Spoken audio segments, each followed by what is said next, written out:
L'exercice que vous venez de faire est issu d'une expérience en neurosciences sur l'attention. Ce qu'il fait ressortir, c'est que globalement, pour la majorité d'entre nous, il n'est pas possible d'être concentré sur deux tâches en même temps. C'est un mécanisme développé par notre cerveau pour être capable de faire le tri dans les millions de stimuli qu'il reçoit chaque seconde. Dans cette vidéo, je vous explique comment lutter contre le manque d'attention.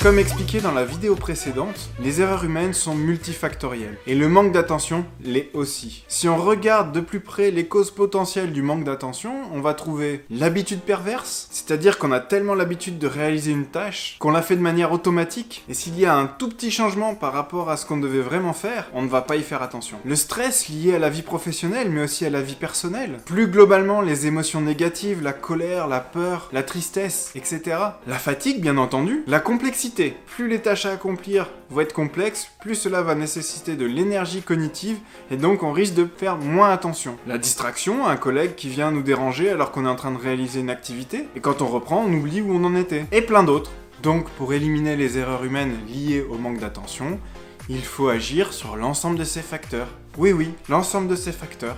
Bon, je vous rassure, bien sûr que c'est impossible. Comme si vous pouviez agir sur une personne qui aurait mal dormi la nuit précédente. Ça arrive à tout le monde, et vous n'allez pas imposer les horaires de coucher de vos opérateurs ou de vos employés. Ou bien si un collaborateur s'est engueulé avec sa femme ce matin, il sera stressé, il aura des émotions négatives, et vous ne pourriez pas faire grand chose. Et pourtant, les risques de manque d'attention augmentent. Alors bien sûr, vous pouvez quand même agir sur la complexité des tâches à réaliser, sur le stress au travail, etc.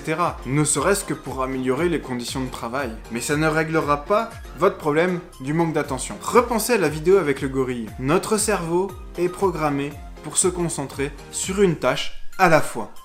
Alors comment voulez-vous qu'un opérateur ne fasse pas d'erreur quand, par exemple, il est en train de faire un changement de format complexe sous pression parce qu'il faut respecter un timing? Il doit remplir le dossier de l'eau qui est complexe en même temps. Il a le stress parce que son manager lui met la pression pour tenir les 30 minutes du changement de format. Et en plus, il a mal dormi parce qu'il s'est engueulé hier soir avec sa femme. Là, vous pouvez être sûr que son cerveau, il part dans tous les sens et que l'attention sur le dossier de l'eau, elle sera pas très bonne et il fera des erreurs. Et peut-être même sur le changement de format. Mais alors comment agir sur ces problèmes du manque d'attention? Je vous propose, plutôt que d'aborder ces facteurs, de penser à des mécanismes et des organisations sur le terrain qui vont hacker l'attention des opérateurs et focuser leur attention sur les activités critiques. Comment peut-on hacker l'attention de quelqu'un? Laissez-moi 5 secondes et je vous en fais la démonstration. Tout de suite, là maintenant, je vais vous demander de ne surtout pas faire attention à votre respiration.